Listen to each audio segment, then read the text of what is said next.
Hai, Assalamualaikum dan salam sejahtera. Murid-murid semua apa khabar?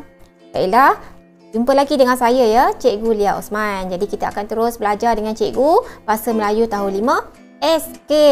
Tajuk kali ini ialah Mercu Kebanggaan Kita. Seperti yang awak lihat di dalam video awal tadi. Itu salah satu mercu kebanggaan kita, iaitu video tentang Jambatan Angkat Terengganu. Jadi murid-murid bolehlah bersedia dengan buku teks halaman 132. Cikgu pun belum pernah lagi merasa melalui Jambatan Angkat Terengganu itu. Jadi mari kita teruskan pembelajaran pada kali ini.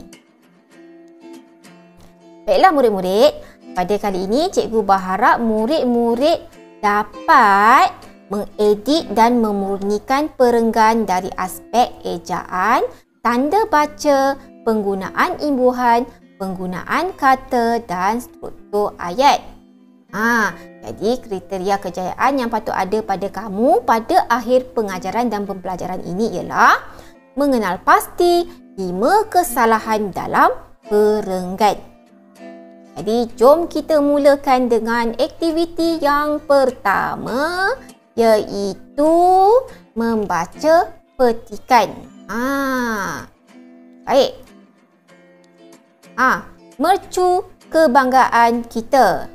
Cikgu mahu murid-murid baca dahulu petikan tentang mercu kebanggaan kita ini sebelum bersama-sama dengan cikgu untuk aktiviti mengedit dan memurnikan ayat dalam perenggan. Ya, baik, cikgu beri masa selama 10 minit untuk membaca petikan ini.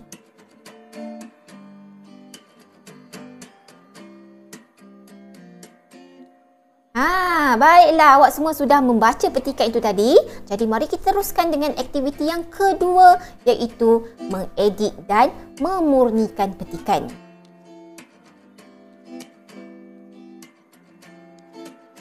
Baik murid-murid, petikan yang cikgu papar kali ini ialah petikan yang sama dalam buku teks yang bertajuk Mercu Kebanggaan Kita.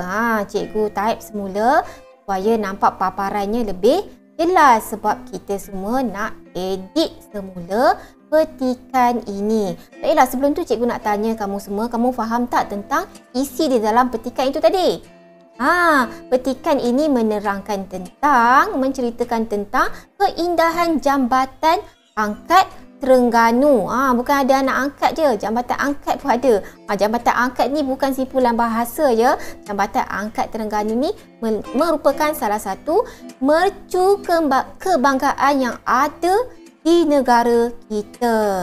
Baiklah, Jambatan Angkat ini mempunyai teknologi yang tinggi yang menjadi tumpuan rakyat Malaysia dan pelancong asing.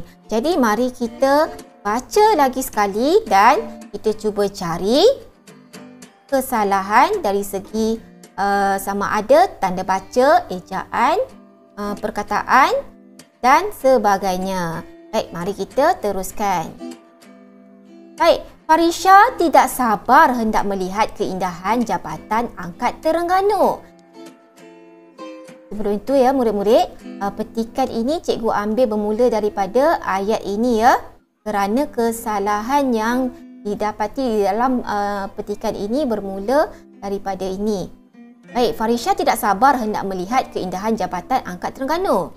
Di situ dia akan menyaksikan teknologi seni bina, tumpuan rakyat Malaysia dan pelancong asing. Matanya melilau-lilau untuk mencari tempat itu. Encik Farid hanya tersenyum ketika melihat gelagatnya. Daripada bacaan cikgu tadi dah jelas nampak ada kan beberapa kesalahan di situ. Jadi mari kita lihat Yang pertama, ya, teknologi. Apa yang salahnya di situ? Ejaan yang betulnya ialah teknologi. Di sini ya, cikgu ada paparkan ejaan perkataannya yang betul. Baiklah, seterusnya apa lagi murid-murid? Betul. Pelancong. Salah ejaan pelancong tu. Sepatutnya pelancong. C-U-N-G. C-O-N-G. Itu ejaan yang betul. Baik, kita teruskan lagi. Mana lagi kita cari? Betul. Gelak-gatnya. Nak baca pun susah. Sepatutnya apakah ejaan yang sebenarnya? Ya, gelagat. Tidak ada dua G di tengah tu. Ada satu sahaja. Gelagat. Baik, kita teruskan dengan perenggan yang kedua. Kita sudah tiba. Kita berjalan kaki ke jambatan itu. Sementara itu, kamu boleh melihat panorama indah di sini. Tak, Encik Farid? Apa yang tak kena dengan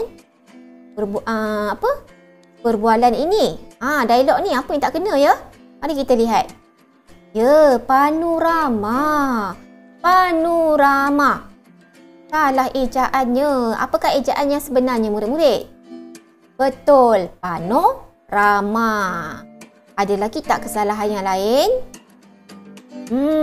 Nampaknya perenggan tu ada itu saja kan? Baiklah, kita teruskan.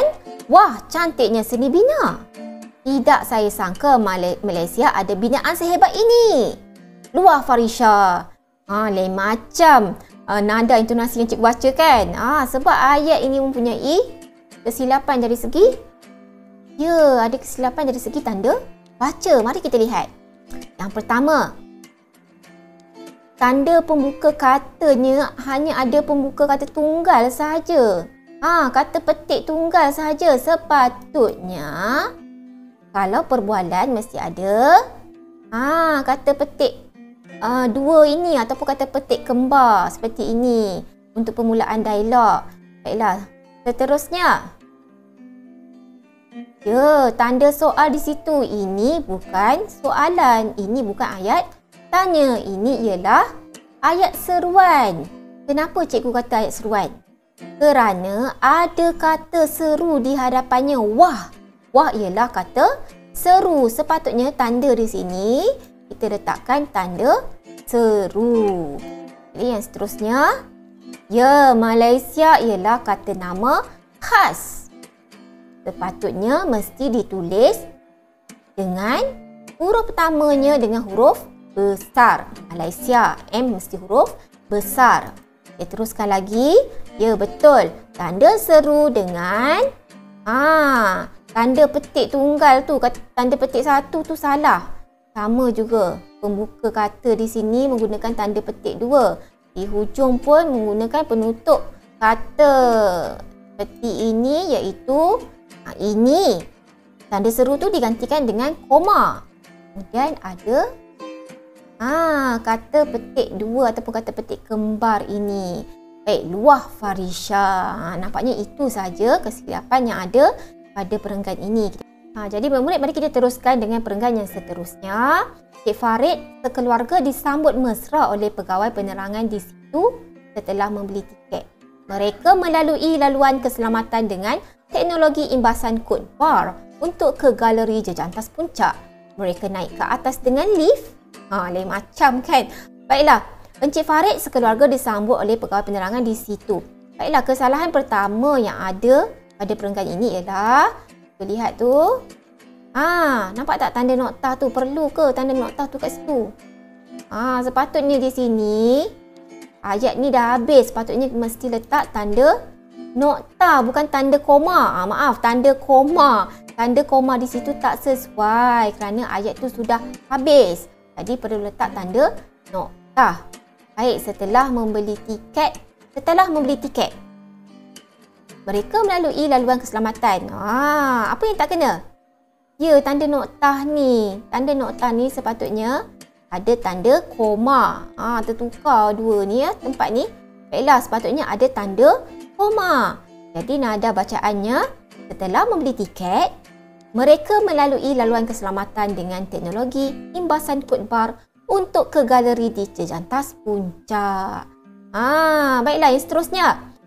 Mereka naik ke atas dengan lift. Soalan ke ni? Kalau ikut daripada ayat yang sebelumnya, ayat ni bukan soalan. Jadi, tanda soal tak perlu di situ. Perlu diletakkan tanda nokta. Baiklah, kita baca ayat yang seterusnya. Baik, anak-anak Encik Farid teruja apabila berpijak pada lantai kaca lut sinar di hujung jejantas puncak itu. Namun begitu, mereka mula gementar apabila dipandang muara di bawahnya. Menurut Encik Farid, lantai kaca itu tahan pecah kerana mempunyai jumlah ketebalan 75 cm dengan susunan kaca sebanyak 3 lapis. Ada banyak kesalahan dalam perenggan ni. Jadi mari kita lihat. Kesalahan yang pertama ialah betul berpijak. Sepatutnya apa yang betul? Sepatutnya berpijak ni imbuhannya tak betul tu, sepatutnya berpijak. Baik, kita lihat lagi apa yang seterusnya. Namun begitu, mereka mula gementar apabila dipandang muara di bawahnya. Tak sesuai imbuhan di situ juga. Sepatutnya kita mesti gunakan imbuhan memandang muara di bawahnya. Tidak sesuai. Kita teruskan lagi. Mempunyai. Memang dah salah. Mempunyai mana boleh? Mempunyai. Ada lagi tak? Ada lagi ke? Ada. Tu. Ketebalkan. Salah. Tak boleh gunakan kan dengan ketebalkan. Imbuhan akhirannya salah. Sepatutnya ketebalan. Baiklah, ada lagi tak kesilapan pada perenggan ni? Ada lagi tak? Ada. Jumlah tu tak perlu hadir di situ kerana mempunyai ketebalan 75 cm. Jumlah tu kita gugurkan. Tak perlu ada perkataan jumlah di dalam ayat itu. Kita teruskan dengan perenggan yang seterusnya. Mereka berkumpul di tempat khas untuk melihat operasi jambatan itu.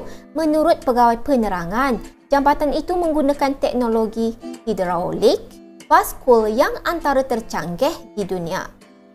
Dan jambatan akan menaikkan bagi laluan kapal dan diturunkan semula bagi kenderaan lain secara cepat dan selamat. Semasa operasi tersebut, lampu isyarat automatik untuk kenderaan dan pengguna akan dinyalakan dan diiringkan dengan siren khas. Di mana jawapan dia, murid-murid?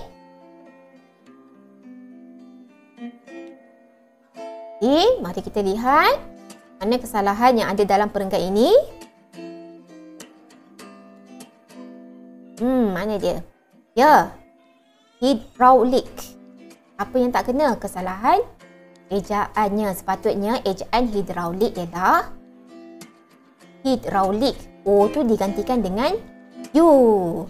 Jadi mana lagi ya? Ya, tercanggih. Salah ejaan juga. Ejaan yang sepatutnya ialah tercanggih. I tu. Tercanggih, bukan tercanggih. Baik, kita teruskan lagi. Menaikkan. Daun jambatan akan menaikkan bagi laluan kapal dan diturunkan semula bagi kenderaan lain secara cepat dan selamat. Kenapa ada tanda seru di situ? Ini ayat seruan ke? Bukan kan? Baiklah, menaikkan ni kita betulkan dulu. Sepatutnya dinaikkan. Dan tanda seru tak perlu ada kat situ. Ini ayat penyata. Kita perlu letak tanda noktah sahaja. Baik, ada lagi tak? Ya, ada lagi. Automatik, salah ejaan. Patutnya ejaannya automatik. Baik, ada lagi ke? Ya, ada. Diiringkan. Apa yang tak kena? Patutnya diiringi dengan siren khas. Baiklah, kita teruskan lagi. Baiklah, akhir sekali. Sebelum pulang, mereka mengabadikan kenangan berlatar belakangkan jabatan ikonik tersebut dengan foto interaktif augmented reality ataupun AR. Apakah foto interaktif augmented reality atau AR ni? Murid-murid tahu tak? Foto interaktif augmented reality ataupun AR ni ialah teknologi yang memaparkan foto maya secara 2D ataupun 3D. Nampak real lah. Baiklah murid-murid. Jadi kita teruskan seperti biasa dengan aktiviti yang ketiga, iaitu menyalin semula petikan yang dimurnikan. Dan cikgu ada sediakan juga latihan dalam pautan Google Form di bahagian deskripsi di bawah.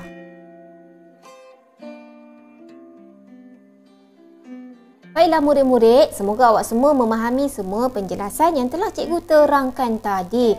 Cara mengedit dan memurnikan ayat dalam petikan. Baiklah, semoga awak semua boleh siapkan tugasan yang cikgu berikan. Salin semula petikan itu dan jawab soalan kuis yang berkaitan dengan kemahiran mengedit dan memurnikan ayat. Sehingga kita berjumpa lagi, kekal jaga SOP, kekal duduk di rumah, jangan keluar jika tiada keperluan. Jadi, semoga terus bersemangat meneruskan PDPR di rumah. Kita berjumpa lagi di dalam slot akan datang. Bye-bye. Assalamualaikum.